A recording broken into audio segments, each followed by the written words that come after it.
Hi everyone, स्वागत है आप सभी का एजुकेशन के 98 यूट्यूब चैनल के ऊपर। सो फ्रेंड्स, आज हम कवर करने वाले हैं भारतीय राज्य व्यवस्था का 32वां अध्याय राजभाषा के 27 इंपॉर्टेंट प्रश्न। जी गाइस, राजभाषा के 27 इंपॉर्टेंट प्रश्न हैं और जितने भी मोस्ट इंपॉर्टेंट प्रश्न हैं वो मैं आज इसी क्लास में लेके आया हूँ। 27 इंपॉर्टेंट प्रश्न।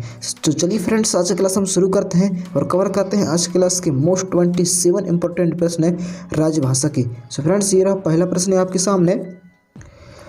संविधान की कौन सी अनुसूची में क्षेत्रीय भाषाओं का उल्लेख है? संविधान की कौन सी अनुसूची में क्षेत्रीय भाषाओं का उल्लेख है? तो कौन सी अनुसूची में जो है क्षेत्रीय भाषाओं का उल्लेख है? तो ये किस में है?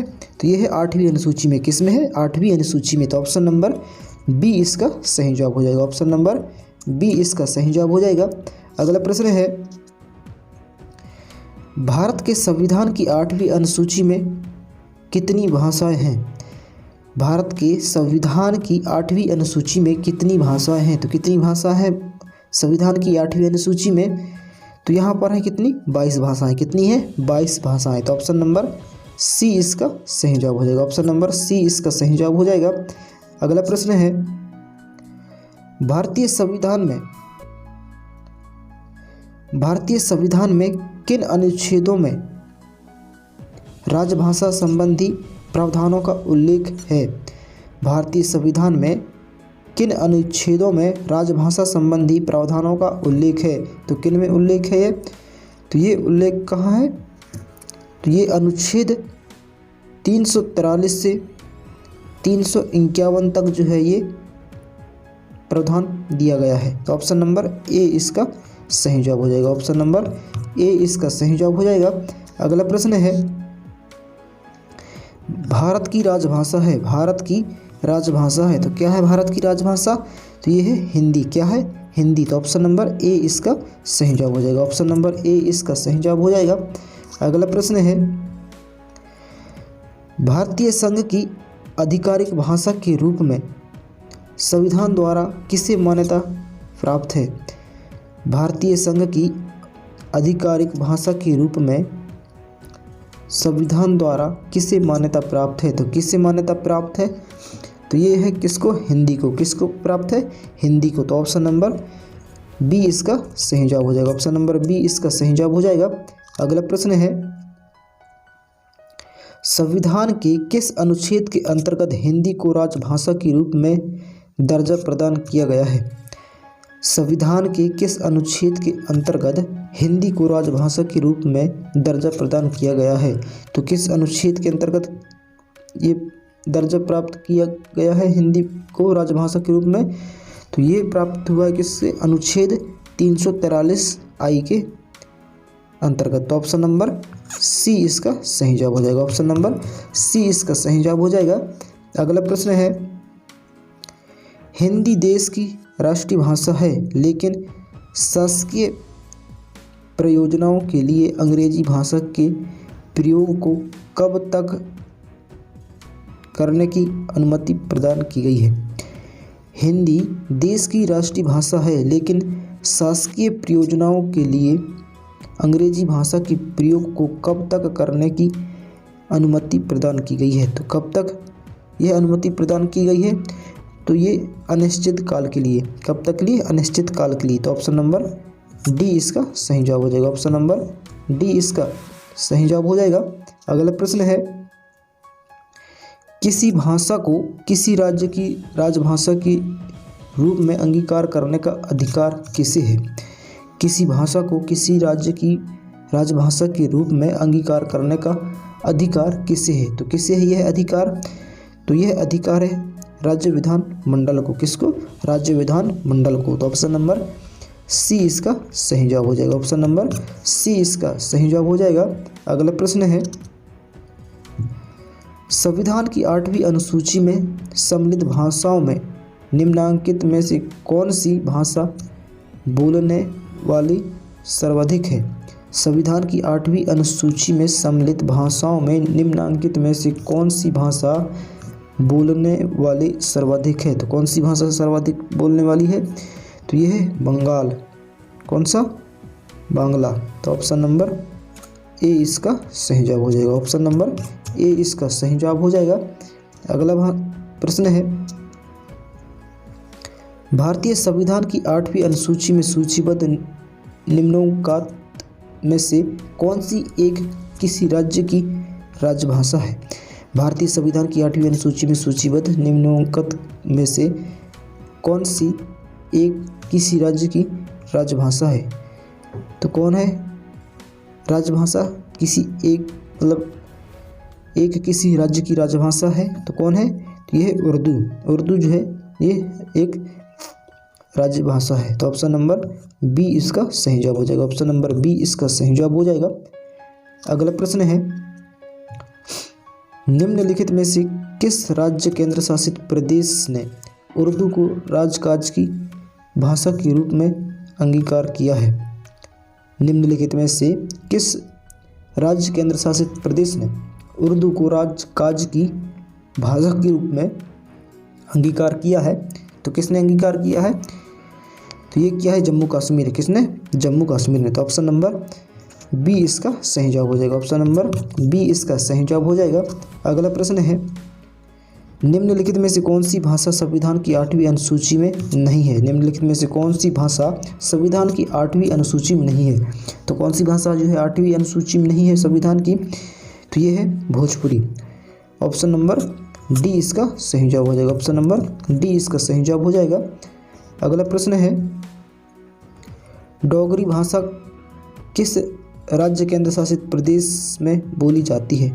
डोगरी भाषा किस राज्य केंद्र शासित प्रदेश में बोली जाती है? तो कहाँ पर बोली जाती है यह डोगरी भाषा? तो ये बोली जाती है जम्मू कश्मीर में। कहाँ बोली जाती है?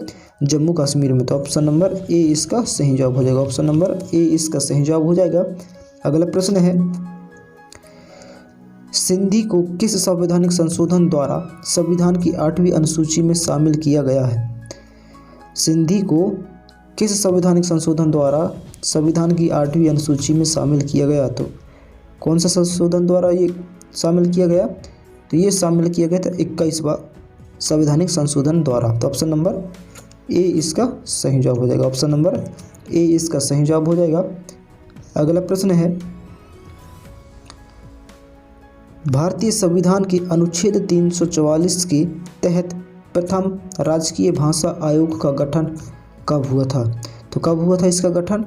तो इसका गठन हुआ था 1955 ईसा में बीजी खैर की अध्यक्षता में। तो ऑप्शन नंबर बी इसका सही जवाब हो जाएगा। ऑप्शन नंबर बी इसका सही जवाब हो जाएगा।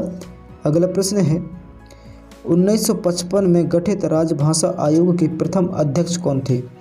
1955 में गठित राजभाषा आयोग के प्रथम अध्यक्ष कौन थे? तो कौन थे प्रथम अध्यक्ष? तो ये था कौन? बीजी खैर। कौन था? बीजी खैर। तो ऑप्शन नंबर ए इसका सही जवाब हो जाएगा। ऑप्शन नंबर ए इसका सही जवाब हो जाएगा। अगला प्रश्न है, संविधान के किस अनुच्छेद में यह व्यवस्था किया गया है कि प्रत्येक राज्य शिक्षक की प्राथमिक स्तर पर मातृभाषा में शिक्षा की पर्याप्त सुविधाओं को उपलब्ध कराने का प्रयास करेगा? तो ये किस अनुच्छेद में यह व्यवस्था किया गया है? तो ये व्यवस्था किया गया है अनुच्छेद 350 ए में। तो ऑप्शन नंबर सी इसका सही जवाब हो जाएगा। ऑप्शन नंबर सी इसका सही जवाब हो जाएगा। अगला प्रश्न है, भारतीय राज्य नागालैंड की आधिकारिक भाषा क्या है? भारतीय राज्य नागालैंड की आधिकारिक भाषा क्या है? तो क्या है आधिकारिक भाषा नागालैंड की? तो वहाँ की है क्या? अंग्रेजी। क्या है? अंग्रेजी। तो ऑप्शन नंबर ए इसका सही जवाब हो जाएगा। ऑप्शन नंबर ए इसका सही जवाब हो जाएगा। अगला प्रश्न है, किस संवैधानिक संशोधन द्वारा भारतीय संविधान की 8वीं अनुसूची में बोडो, डोगरी, संथाली और मैथिली भाषाओं का समावेश किया गया? तो किस संशोधन द्वारा ये इन सभी को समावेश किया गया? तो ये है 92वें संशोधन द्वारा। 92वें संशोधन द्वारा जो है इन चारों भाषाओं को समावेश किया गया है। तो ऑप्शन नंबर डी इसका सही जवाब हो जाएगा। ऑप्शन नंबर डी इसका सही जवाब हो जाएगा।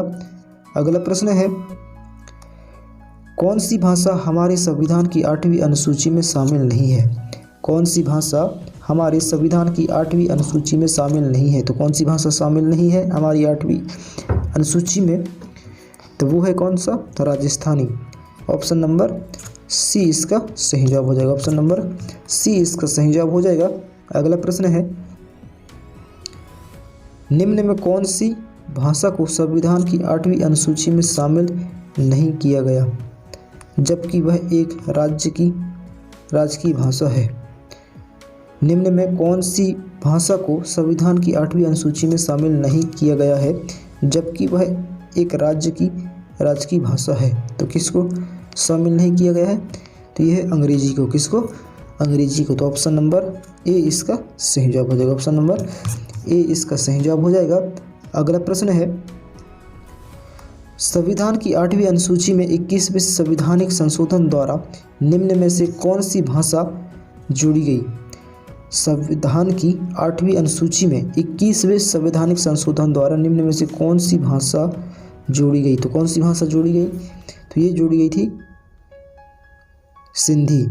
ऑप्शन नंबर बी इसका सही जवाब हो जाएगा। सिंधी भाषा को जोड़ी गई थी। तो ऑप्शन नंबर बी इसका सही जवाब हो जाएगा। अगला प्रश्न है, भारत के किस राज्य केंद्र शासित प्रदेश में उर्दू को प्रथम राजभाषा का दर्जा प्रदान किया गया है? भारत के किस राज्य केंद्र शासित प्रदेश में उर्दू को प्रथम राजभाषा का दर्जा प्रदान किया गया है? तो कहाँ प्रदान किया गया है?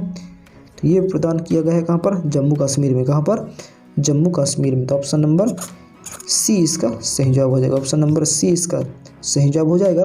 अगला प्रश्न है, 8वें परिशिष्ट का संबंध है। 8वें परिशिष्ट का संबंध है तो किससे है 8वें परिशिष्ट का संबंध? तो ये है भाषा से। किससे है? भाषा से। तो ऑप्शन नंबर ए इसका सही जवाब हो जाएगा। ऑप्शन नंबर ए इसका सही जवाब हो जाएगा। अगला प्रश्न है, भारतीय संविधान में कितनी भाषाएं क्षेत्रीय भाषाओं के रूप में मान्यता प्राप्त हैं? भारतीय संविधान में कितनी भाषाएं क्षेत्रीय भाषाओं के रूप में मान्यता प्राप्त हैं? तो कितनी ये क्षेत्रीय भाषाओं के रूप में मान्यता प्राप्त है? तो ये है कितनी? 22 भाषाएं जो हैं ये क्षेत्रीय भाषाओं के रूप में मान्यता प्राप्त है। तो ऑप्शन नंबर डी इसका सही जवाब हो जाएगा। ऑप्शन नंबर डी इसका सही जवाब हो जाएगा। अगला प्रश्न है, भारतीय संविधान के 8वीं अनुसूची में कौन सी भाषा वर्ष 2003 में जोड़ी गई? भारतीय संविधान की 8वीं अनुसूची में कौन सी भाषा वर्ष 2003 में जोड़ी गई? तो कौन सी भाषा जो है वर्ष 2003 में जोड़ी गई 8वीं अनुसूची में? तो ये जोड़ी गई है संथाली। कौन सा? संथाली। तो ऑप्शन नंबर डी इसका सही जवाब हो जाएगा। ऑप्शन नंबर डी इसका सही जवाब हो जाएगा। अगला प्रश्न है, आज की क्लास का अंतिम प्रश्न है कि निम्न में से कौन सी भाषा भारतीय संविधान की 8वीं अनुसूची में उल्लिखित नहीं है? निम्न में से कौन सी भाषा भारतीय संविधान की 8वीं अनुसूची में उल्लिखित नहीं है? तो कौन सी भाषा जो है ये 8वीं अनुसूची में उल्लिखित नहीं है भारतीय संविधान की? तो ये है अंग्रेजी। कौन सा? अंग्रेजी। तो ऑप्शन नंबर सी इसका सही जवाब हो जाएगा। ऑप्शन नंबर सी इसका सही जवाब हो जाएगा। सो फ्रेंड्स, कुछ इस तरह रहा आज का क्लास कैसा रहा नीचे कमेंट कर जरूर बताएं, और क्लास पसंद आए तो प्लीज़ वीडियो को लाइक करें, और पहली बार अगर विजिट किए हैं हमारे इस यूट्यूब चैनल में एजुकेशन की 98 में, तो प्लीज़ चैनल को सब्सक्राइब कर बेल आइकन को ऑल पर जरूर करें ताकि आने वाले हर एजुकेशन वीडियो आप तक सबसे जल्द पहुँचे। सो फ्रेंड्स, मिलते हैं नेक्स्ट क्लास में। तब तक के लिए जय हिंद, वंदे मातरम। अपना ख्याल रखिए और तैयारी करते रहिएगा।